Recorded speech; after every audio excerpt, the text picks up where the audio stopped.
Nu, tātad esam atkal atpakaļ pēc neilga pārtraukuma, un nākošā tātad daļiņa, īsā daļiņa, ko mēs izskatīsim, kā vienu no svarīgākām veselības sastāvdaļām būs elpošana. To ieраdumu, kas it kā mums katram liekas pašsaprotams, un mēs tam nepiedodam pat īsti nekādu nozīmi, mēs vienkārši to darām, izskatīsim, ko tad īsti ar šo elpošanu mēs varam panākt, un kā tad būtu to darīt vislabāk, ja? Protams, izejot no tā, ka mēs jau visu laiku to darām. Un mans ieteikums jums būtu sākt dzīvot apzināti savu dzīvi. Kā to varētu izprast? Apzināti dzīvot dzīvi. Nu, kā mēs jau esam pie apziņas šajā dzīvē, un mēs dzīvojam. Saprast to vajadzētu tā, ka tagad mēs darām to, kas ir patīkami, bet pēc tam nav labi. Nu, piemēram, mēs dzeram kafiju, ja? Mums tas ir tagad patīkami, bet īstenībā, veselībai tas pēc tam nav labi. Organismam. Nākamais etaps ir, tas jau sākās tāds kā apzināts. Tagad darām to, kas nav patīkami, bet vēlāk būs labi. Tātad, kā piemēru varētu ņemt, kaut vai tēju, dabīgo tēju dzeršanu, zālīšu tēju dzeršanu, kaut vai zaļo tēju, ja? Tagad man tas nav patīkami, jo īsti man viņi negaršo, bet es to tagad daru, lai man vēlāk būtu labi, apzinoties to, kā manam organismam tas ir labi. Un trešais etaps jau ir tas, ka mēs darām to, kas ir patīkami un ir labi. Jo tad, kad mēs sākam apzināti iet caur dzīvi, mēs esam izvērtējuši, ka mums tas ir vajadzīgs. Kaut gan šī brīdī, otrajā etapā, īsti mēs neesam pat apmierināti, bet mēs to darām. Tātad mēs ieviešam jaunus ieradumus, ja? Un trešais etaps ir tas, ka šie ieradumi jau mums ir iestrādājušies, un mums jau tas ir patīkami, un mums tas īstenībā arī ir labi, ja? Tātad mēs esam mērķa dēļ mainījuši ieradumus sev par labu. Iesim tālāk, ja? Tātad, izskatīsim šo tēmu elpošanu. Vai jūs esat dzirdējuši, ka tā saka, ja, ka jo retāk elpojam, dziļāk elpojam, jo ilgāk dzīvojam? Lūdzu, rakstam čatā, kas šādi teicieni ir dzirdējuši, vai jūs esat to tā izpratuši, kāpēc tā tas ir? Ok, jūs rakstiet, es tā kā iešu tālāk un tad komentārus izskatīsim. Tātad, elpošana ir pierasts un tāpēc neapzināts organisma ritms. Cik tad bieži jūs vispār dienas laikā pievēršat uzmanību, kā jūs elpojat? Un arī, ja kāds ir, kas to dara, tad lūdzu čatā arī to uzrakstiet, ja? Jā, tieši tā.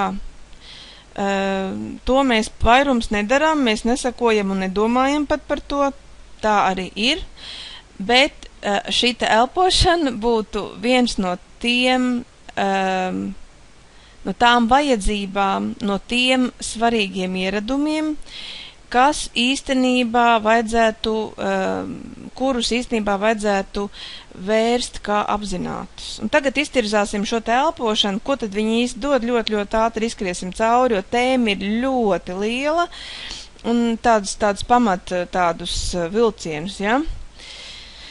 Tad elpošana ir tieši tā īstenībā, kas dod signālus mūsu organismam, kā rīkoties tālāk. Saspringt vai atslābināties, priecāties vai bēdāties, būt mierīgam vai varbūt gatavoties kaut kādam apdraudējumam. Un, lai mēs varētu elpošanu uzņemt kā apzinātu ieradumu, tad izskatīsim, cik vispār ir elpošanas veidi. Ja? Es nosaukšu, jūs varbūt, ja varat paspēt, tagad pamēģiniet, kā jums izdodās paelpot, ar visiem elpošanas veidiem. Ja nē, tad, protams, to varat izdarīt mājās. Tātad ir zemā elpošana, kad ielpa un izelpa ir tikai vēdera dobuma. Tas ir tā, ka maz bērni elpo. Nu, ka pastāst, kā viņi guļ, cilājas tikai vēderiņš, ja? Īstenībā ļoti, ļoti laba elpošana, jo tad, kad jūs elpojat ar zemo elpošanu, ar vēderiņu, tad jūs masējat iekšējos orgānus, kas ir īstenībā ļoti, ļoti vajadzīgs. Tātad, ielpojam, izelpojam ar vēdera dobumu. Kam iznāk krustiņas, liekam, ne, tas trenējās. Nākamā ir vidējā elpa, tātad tikai ar krūšu kurvi. Ielpojam, izelpojam, ielpojam, izelpojam. Tātad krūšu kurvis kustās, ja? Nākamā ir iekšējā elpa, tātad ielpa ar augšējo plaušu, paceļot augšā plecu daļu. Tad, kad ielpojam ar augšējo plaušu un paceļās tā kā pleca augšējā daļa, tad šī iekšējā ielpa ir iznākusi, ja? Tātad ielpojam, paceļot plecu daļu un izelpojam. Līdz ar to plecu daļu arī, maz drusciņi tā kā nokrīt. Un pēdējā pat vērtīgākā īstenībā elpošana ir pilnā elpošana. Kad mēs izejam visu šo iepriekš minēto ciklu kopā, ja? Tātad, ja ielpo ar zemo elpu, tātad vēderu, nākamā vidējā, tātad krūtis, tad ir iekšējā, augšējā plauša un tad pleca pacelšana. Un laižam gaisu ārā, tāpat pleci nolaižas plauša, krūtis un izlaižam elpu vēderā un vēders tātad atkal cilājas un mūsu iekšējie orgāni tiek masēti. Tātad vēl vēlreiz. Pamēģiniet lūdzu pēlpot ar pilno elpu, tātad atkārtoju. Vēders, ielpa, krūtis, augšējā plauša, plecu pacelšana un pleci nolaižas apakšēji, tad plauša, augšējā krūtis un piepūšas, izelpa pēdējā ir ar vēdera dobumu. Lūdzu, pēlpojiet un čatā atkal gaidīšu jūsu komentārus, kā jums tas ir izdevies. Jā, kā jums tas ir izdevies.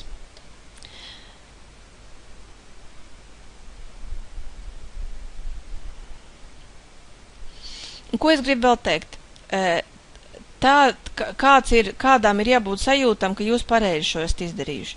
Sajūtas ir tas, kad jūs jūtat iekšēju enerģētisku siltumu. Tad, kad jums ielpojot pilno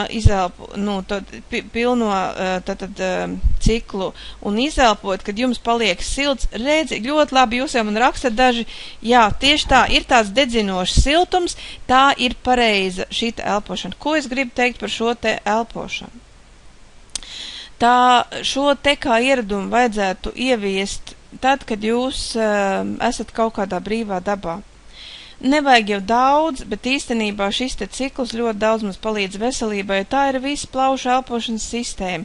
Tātad te ir iekšēja orgānu masāža. Tālāk tūlīt izskatīsim, ko mums dod elpa, kā mēs īstenībā varam sev nomierināt un tā tālāk.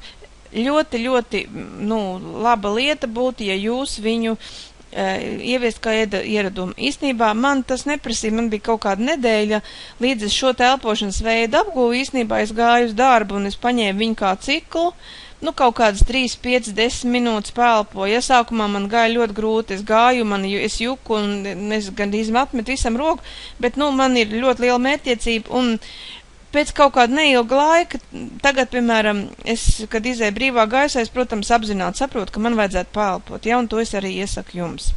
Ļoti, ļoti vērtīgs ieradums. Sakošļāt gaisu, lai izvilst enerģiju. Mēs runājam par to, kur jūs varat enerģiju īstenībā saņemt. Šis ir vēl viens no veidiem, kā jūs varat iegūt enerģiju. Saprotiet, svaigam gaisam ir vajadzīgs laiks, lai tas nokļūtu plaušās un tās piepildītu. Līdz ar to, tad, kad ieiet svaigais gaiss plaušās iekšā, tādējādi izdzen slikto gaisu. Un tad, kad aizturiet sevī gaisu, tad plaušas to it kā sakošļā, kā mutu košļā ēdienu, ja? Un gaiss, ko mēs ielpojam, ir it kā tāds barības kumos, pilns ar dzīvinošu enerģiju. Un lai šo te enerģiju izmantot pilnībā, plaušām ir vajadzīgs tāds minimāls laiks, lai to it kā sakošļāt un sagramot. Un kad jūs tā elposiet, tad dariet to ar pārliecību, ka caur gaisu, ko jūs sevī ieņemat, jūs ieņemat kaut ko jums ļoti svarīgu, ja, nu, citu to sauc par dievišķo dzīvi īsnībā.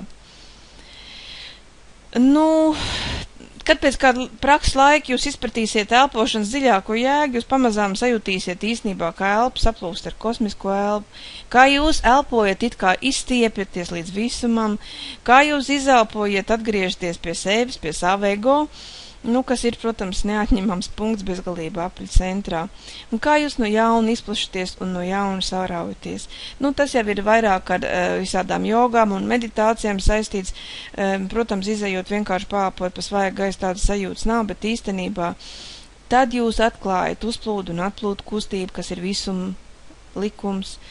Tad cenšoties apzināties to sevi, nu, tiešām ieiet tādā kosmiskā harmonijā, starp jums un visumu notiek it kā tāda kā apmaiņa, ja? Un ieelpojot, jūs uzņemat kosmiskos elementus un izelpojat, jūs atdodat atpakaļ kaut ko no savas sirsniņas, no savas dvēseles. Nu, tas ir tas neredzamais, bet viņš ir, vai mēs to gribam vai negribam, ja mēs tā darām, ja? Un tad tas, kurš tā var iemācīties saskaņoties ar kosmisko elpošanu, ieiet arī tā dievišķa apziņā. Un tas darbs ir tā vērts, lai mēs varētu smelties no dieva spēku un gaismas, jo īstenībā tad ir ko dot visai pasaulē. Nu, tad tas ir tas meditācija pamats, jā, ka mēs meditējot ar šo te dievišķo elpu, jā, ar šo dievišķo mīlestību, mēs tiekam piepildīti, jā. Nu, tā tad... Kas tad ir tā izelpošana, ja mēs šādi apzināti elpojam, ja? Tad tā ir tā gaismas izdalīšana, ko mēs it kā esam aizņēmušies no dievi, ja? Nu, tagad, kā redzat, pat apzināta elpošana ir sadarbība, darbs ar šo te garīgo formu, ar šo garīgo plāksni. Atcerieties, kā mēs runājam, ka veselības kopums pilnīgs ir fiziskās, mentālās un garīgās plāksnes darbs. Šis ir darbs, it kā elpo, it kā vienkārši, nu, pašsaprotams process, tai pašā laikā mēs strādājam, ja mēs elpojam šādi, tad mēs strādājam jau ar garīgo, nu, teiksim, formu. Tas ir ļoti, ļoti vispārēji, protams, vienkāršot, ja. Tad vēl strādājot ar iekšējo redzi, ja, tad mēs sākam darbu jau ar mentālo un fizisko ķermeni, ja.